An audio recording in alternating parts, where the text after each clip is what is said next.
Welcome back. In our previous video, we learned about the phase diagram, which tells us that pressure and temperature are primary factors that determine whether a substance is a solid, a liquid, or a gas. Although different substances will be solids, liquids, or gases depending on different pressures and temperatures, they all have a basic layout in common on the respective phase diagrams. Generally, your upper left, once again, is your solid state, which is not surprising considering that's an area where the pressure is high, thus compressing on molecules, tending it towards the direction of being a solid, and also low temperatures, which also facilitates a substance losing enough kinetic energy to go from a gas to a liquid and then finally to a solid. Our intermediate phase is the liquid phase. That's where we tend to have moderate pressures and temperatures. The gas phase is characterized as the zone of high temperatures and moderate to high pressures. So let's take a look at the phase diagram worksheet that I assigned you on Monday that you should find on your announcements. Just click on the announcements for the week. You'll see one discussing phase diagram worksheet, and this is attached as a Word file. Let's work through the first several of these exercises together. So at the top, there's a basic guide to interpreting phase diagrams like the video that I had the other day. Let's start at number 1 of this generic phase diagram that I've tried to replicate to scale as much as I can. There'll probably be a few little glitches here and there, but let's at least try to go for overall patterns. You'll notice that the supercritical fluid zone that is in my first video isn't here, and many charts don't address that. So let's take a look at question 1. What are the values for normal temperature and pressure? That's for our conditions on planet Earth, which is 1 atmosphere of pressure and 0 degrees Celsius. So we would place that right here, okay? And I've denoted that with number 1. Number 2, if we're at normal atmosphere, which is 1 atmosphere of pressure on this line, for what is going to be the normal freezing and boiling points for this substance. So we simply travel across this line and we hit the heat of fusion line. And so that we look closely, it's about 100 degrees, give or take. Then number 3 is asked, what's the normal boiling point? We continue until we cross the heat of vaporization line right here. And we would find that as a little bit more than 300 degrees. The next question is kind of like a little trick teaser question. What's the normal melting point? Well, it's going to be the same as number 2. It's the freezing point. It's arbitrary. Whether you're freezing or melting depends on what direction you're traveling across this line. If you're traveling to the right, you are melting. If you're traveling to the left, you're freezing. But the point is the same. And then we move to a series of plot the point questions, which is 5 through 10. So you're given a series of atmospheres with temperatures and plot where that point is, and you see which zone on the phase diagram that is. For example, number 5, it says basically plot the point of 2 atmospheres and 100 degrees, and as you can see, we're in the solid zone.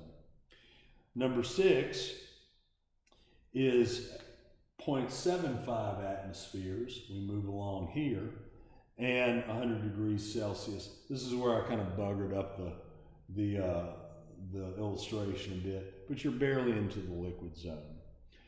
Number 7, if we were at half an atmosphere, 0.5 here, and we hit 100 degrees, that puts us safely in the gas zone. Let me clean that up right there. Then number 8 involves traveling across the pressure point of 1.5 atmospheres.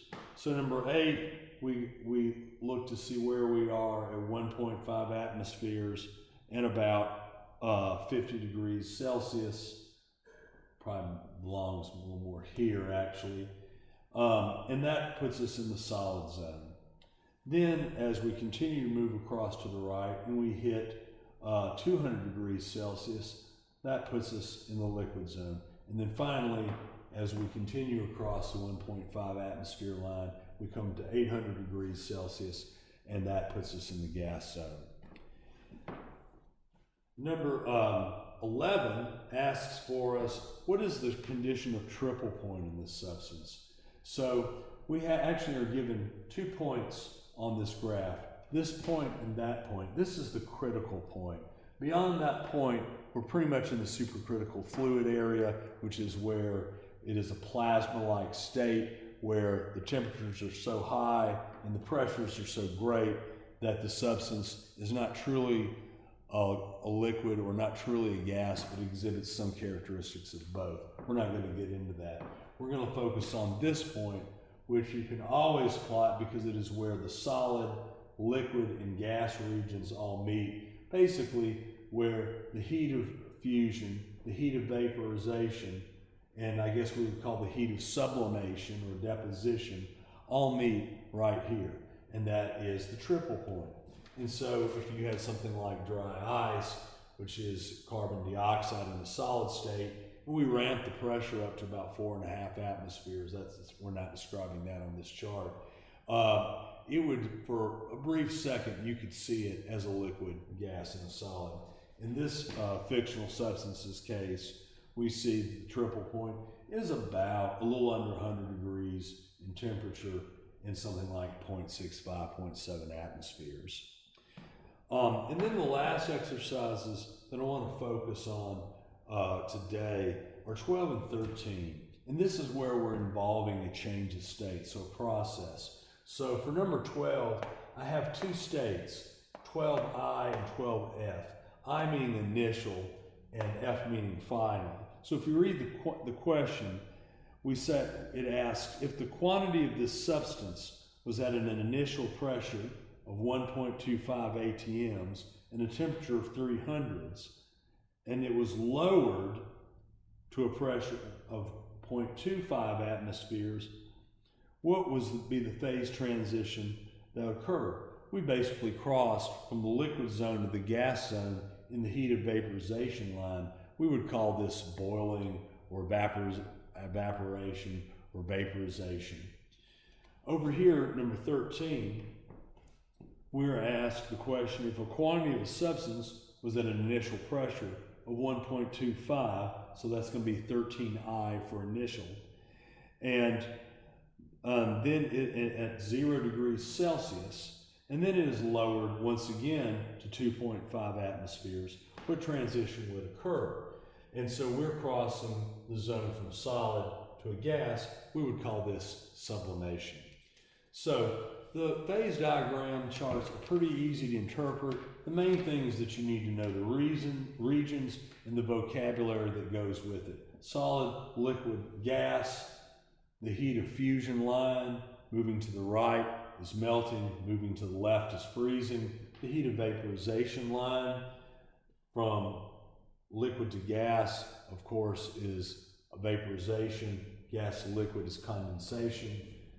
The heat of sublimation or the heat of deposition, we have solid to gas. If we're going this way, we are sublimating. If we're going this way, it's deposition.